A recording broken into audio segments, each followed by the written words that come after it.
My 2026 bag collection. My guilty pleasure content is definitely watching other people's bag videos, and that's probably part of the reason that I've amassed such an expansive collection over the last few years. For context, I started collecting in early 2023. I think I've amassed like 25 bags, not including the ones I've sold along the way. And I do have a couple for sale that I'll feature in this video as well. If you're interested in any of those, shoot me a DM on my Instagram. And since you definitely haven't already, since this is my first long form video, please like, comment, subscribe, go follow me on Instagram, go follow me on TikTok. Everything helps so much, you have no idea. Every single person is seen, valued, and appreciated. Without further ado, let's get into my 2026 bag collection.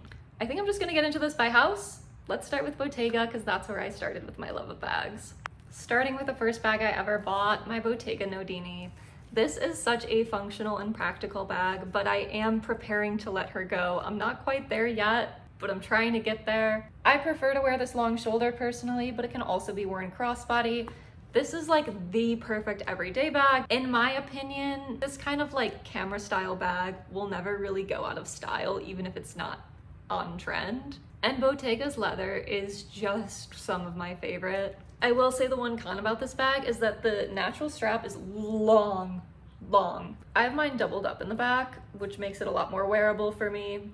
We've had a lot of great memories. I do have somebody that's already expressed interest in this on Instagram. I'm gonna shoot her a DM back to see if she's ready to buy it now that I'm ready to sell it. But if that falls through, stay tuned on my Instagram. That's probably where I'll post this. It's been real, it's been fun. She was a perfect first bag. I've just really grown my collection, and I have a couple that I know I want to replace her with. Next is a certified forever piece in my closet, and it is this vintage Bottega egg. This bag is just like everything I stand for. It's a little weird, it's pretty simple, it's very elegant, it's patent leather, so it's pretty much indestructible. Does it fit the most? No, but does it fit what you need when you're going out? Yes. I grab this all the time if I just need my cards and keys. Brought this to Pilates with me. You can bring it to the club. I've never been to a club. You will never catch me at a fucking club, but this is such a me bag. I got it for like 350 bucks. There was one on the Real a couple years ago for 150, and I literally thought about it every day after it sold and ended up getting my own.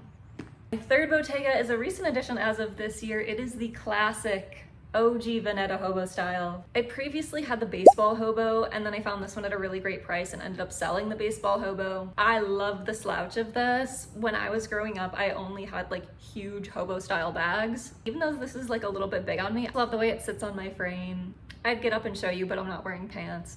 The slouch on this is everything. Bottega's vintage leather is genuinely unbeatable. I certainly don't see this going anywhere anytime soon, but I haven't had in my collection long enough to say that this is a certified forever piece for me. Final Bottega bag is one I actually have for sale. It is this beautiful Teen Jody. I don't think the previous owner ever even wore this. It's in like damn near perfect condition, and I am selling it for literally the lowest price on the market. Shoot me a DM on Instagram. It is $1,300. It'll come with a free digital certificate of authenticity. It has its original dust bag, and it's damn near unworn. I used to have hair this color, so I am a pink girl at heart. The Teen Jody, in my opinion, is the perfect size. I know some people say it's not a shoulder bag to them. It is a shoulder bag to me. I feel like, especially with like fun and whimsy maxing coming back in, this is a great Bottega. One of my one-offs and one of the remaining bags from the first like 5 that I bought is this Cult Gaia pearl bag. I've never actually worn this bag out, but I don't care because I love this Minaudier style clutch. If I wanted to replace it with anything, it would be the Chanel egg, which is Lord knows how much. This was like 400 bucks. This bag is cool as fuck. Cool as fuck, especially because I have a full sleeve. I feel like just wearing this on the arm, you can't get the full effect obviously because I'm sitting down. It's just so cool. It fits your hopes and dreams. You can fit a couple loose cards and your keys in here. Don't even think about your phone fitting in there. It won't. This bag is obviously about the statement it provides, and I just think it's so cool. It also does stand up on its own. Like, imagine this is a table. This will stand up because of the little feet on it, which is really nice. Another one off in my collection, and really one of my favorite bags from a contemporary brand. This tote is from Loup Noir. I fell in love with this bag instantly because of the depth and dimension that it has. It is also really indestructible. I have worn this 1,000 times. really beating it up, and it looks brand new other than just like creasing from storage. This is in the dark brown colorway in particular. It's so cool. You're not gonna see anyone else on the streets with this bag. I wanna say this brand is really big in UAE. Don't quote me on that though. If you're looking for a Neverfull-esque tote though, that's not something that anyone else has, definitely check them out. These are so cool and so hard wearing. Let's talk Gucci. I have 3 Gucci bags. The first is the iconic Gucci Jackie 1961 in the Ancora Rosso red. This is a bag that I do really see being a forever piece in my collection. I don't have a whole lot of color in my collection, as you're gonna see, but I think a red bag is an essential, and my dream red bag has always been this one. And I got this for the craziest fucking price when it was still in stores for $4 grand. It's so chic, it's so timeless. Obviously it leans a little fall winter because it is a dark red, but I've been able to style this easily for summer as well. She's absolutely not going anywhere. What a beauty. Another Gucci icon, a Dionysus mini wallet on chain. This is like my wedding and event bag. I am considering selling it just because I have so many other bags that fulfill similar functions, but I really struggle to because I just believe the Dionysus, and this style in particular, is one of the most timeless bags. You can wear this to prom. You could wear this as an 80-year-old. You can wear this to a wedding. You can wear this out to dinner. You can wear this to a baseball game. It just does everything. And I think the Dionysus is so unique. I love the little tiger head situation. My one qualm for this bag is really just how long the chain is. But what I've done is not only doubled up on the inside, but I took like hair rubber bands and bobby pins and basically sewed it through here so that it stays like this, because when you just double it up and then you go to open it, the whole thing goes flippy floppy. Now I can open it and it doesn't flip and flop. Anyway, as much as I think about selling this, I don't think that I actually will, because I think it's too good and too timeless. And my final Gucci bag is my Gucci Bamboo Mini Boston. I love this bag. I haven't worn it enough this year, but I think that the Bold Bamboo line from Gucci is so cool. And really, I'm in love with the Nano Speedy from Louis Vuitton, but I'm not a Louis Vuitton monogram girl, as you'll see by the lack of Louis Vuitton in my collection. And so this kind of scratched that itch for me, but I like it better because one, it's this beautiful, soft capskin, and also the bamboo is just wonderful. I love the sound the handles make clinking together.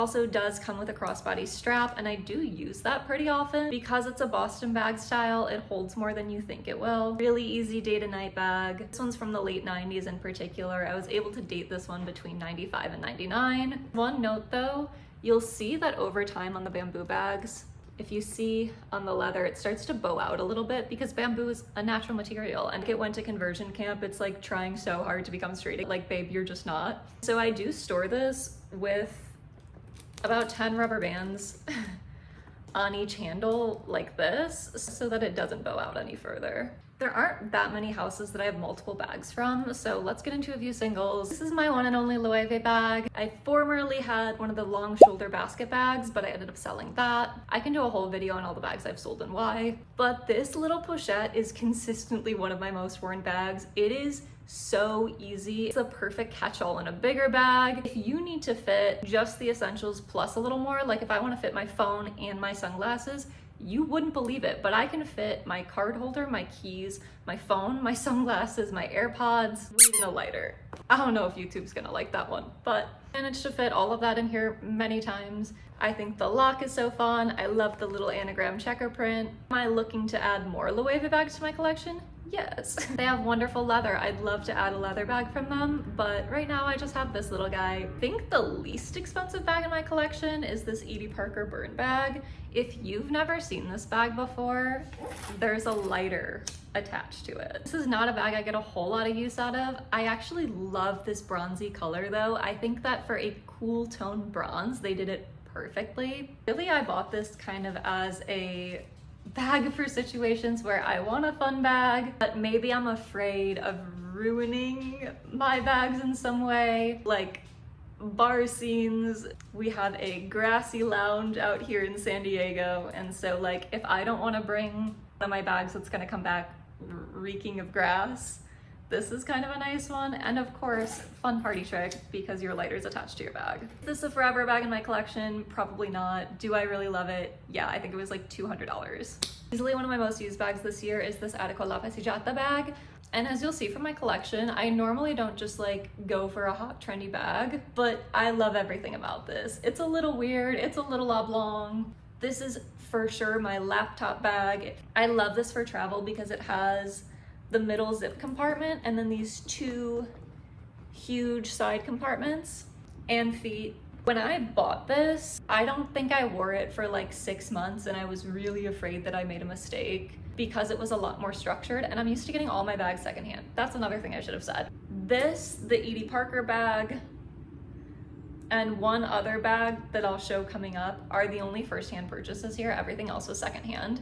And so when I got this, the leather was a lot more structured, but I knew that wearing it in, it would become a lot slouchier the way I like it. I'm not a structured bag girl, as you'll continue to see, but this has done so much good for me. I will continue to wear the shit out of this bag. Strongly recommend if you're looking for a chic work bag, school bag, something to fit a laptop, a book, a notebook, your iPad, your Kindle, without breaking the bank and without having the same bags that everyone else has. All around asymmetric bags, and part of the reason that I even went for the Attico La Passeggiata is because I love my Row Half Moon bag. As I'm sure you're gathering, I love a minimalist bag that has a fun silhouette to it. This is my go-to for any time I really don't want someone to know I'm wearing a luxury bag. It's easily the quietest bag in my collection. I am certainly lusting over the Row Astra bag right now. I'll make a whole wish list video, but that is incredibly high on the wish list at the moment. And part of wanting that one is because of how much I love this one. As I mentioned, just about all of these are secondhand. If I could go back in time, I would probably get this in the grain leather instead of the smooth. I think I'd just wear it a little bit more in the day-to-day if I wasn't so afraid of scratching it. But alternatively, I really love the smooth leather because it looks so elegant and elevated. My only Balenciaga was a purchase from earlier this year, and is this Balenciaga city bag in this color. I believe it's called dark mink. I refrained from getting this bag for a while because I felt about the Balenciaga city bag the same way I did as like moto leather jackets.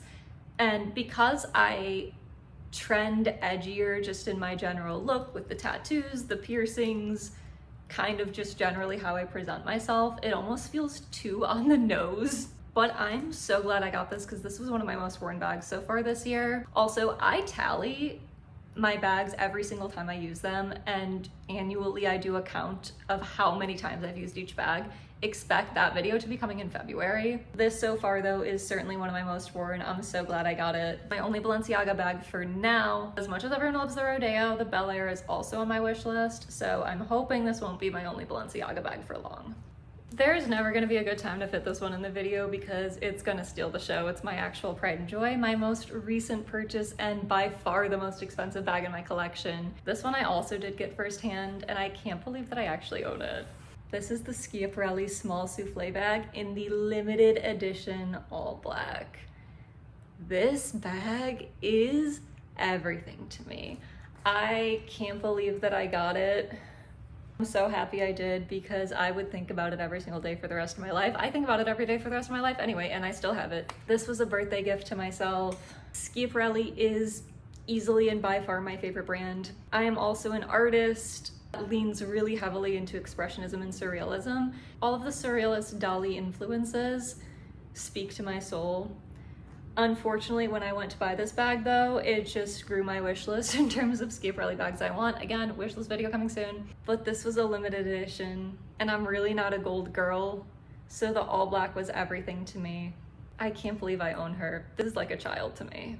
My one and only Chanel bag is this vintage 98 crocheted bag. It is not your mama's Chanel collection. This is part of the reason that I got rid of my Loewe Raffia bag, because this is just so cool for summer. It's so chic.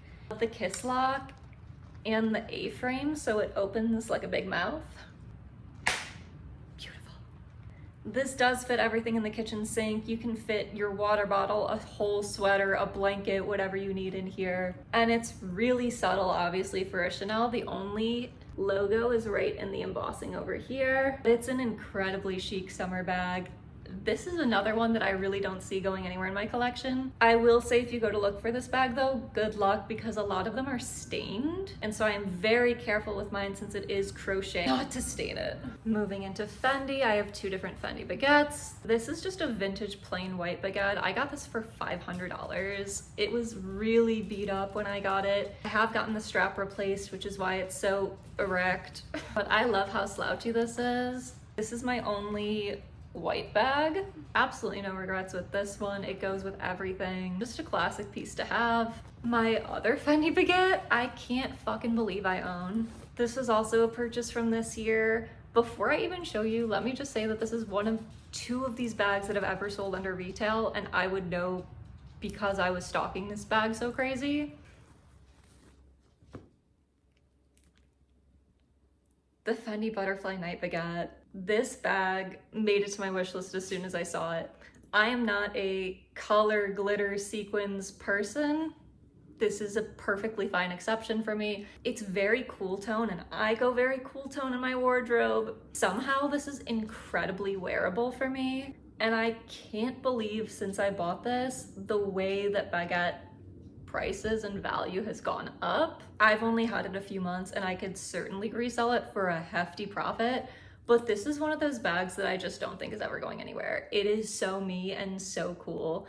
This also comes with a longer crossbody strap, which I'm not gonna go get, but it is genuinely one of the most beautiful and my most complimented bags. I still can't believe I got my hands on this for less than retail.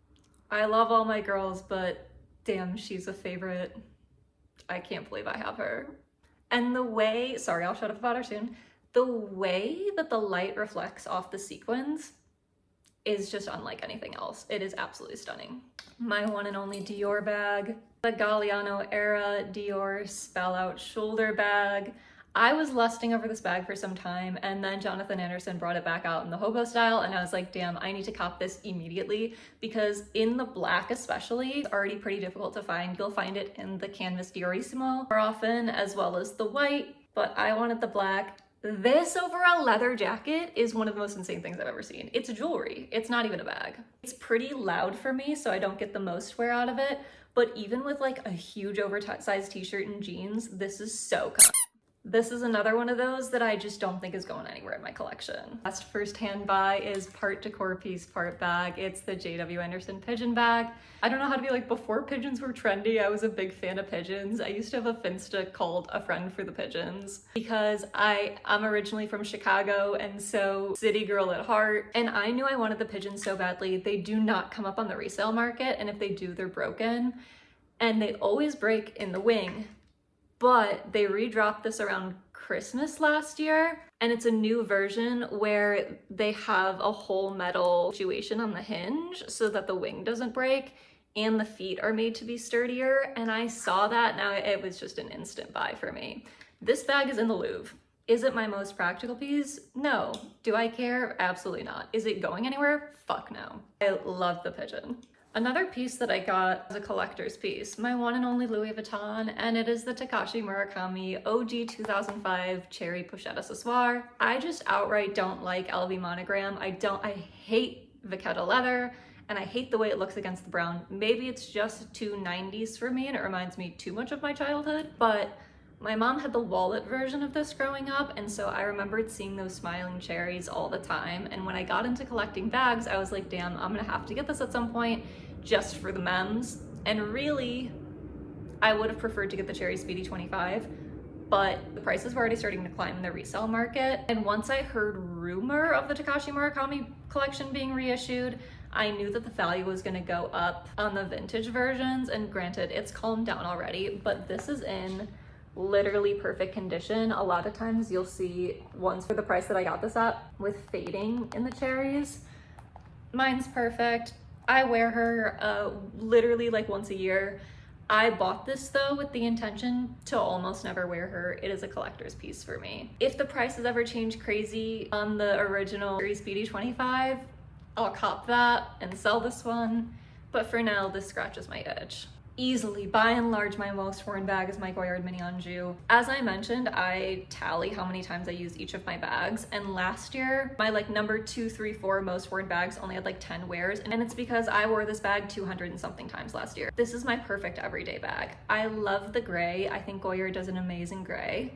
The size, the shape, the slouchiness. It's got weight in it because it's got all my stuff in it. I just don't actually ever switch out of this bag. This sits on my desk and it's my default. Whenever I'm switching into another bag, I just take whatever I want out of here, and when I'm done with the other bag, put it right back in here. I also got this as a gift for myself for my 25th birthday, and there's a lot more sentiment attached to that, and so it also means a lot to me. I will wear this into the ground. It's going absolutely nowhere. It is easily my favorite bag and easily my most worn bag. All right, final brand, y'all, before my phone dies. Let's do Prada. The first Prada bag was a hand-me-down from my stepmom. I think it's the Arc, but I haven't been able to verify, in this gorgeous black leather. My qualm with this is that the strap is just so short. If I'm gonna do like a clutch, I want like my pearl bag, my pigeon. If I'm gonna do a functional black bag, it's not gonna be this one. I do really love it though. I still use it a couple times a year. I will say though, the leather on this, supple and exceptional. Another hand-me-down from my stepmom is this Prada swing bag. This really just comes out in summer for me. I think this is a great vacation bag because I love the little acrylic detailing here. Super cute for a summer moment, simple in the back. This has definitely been worn and loved, but I love it all the more because I know it's her memories in this bag. Now I get to make my own memories with this bag.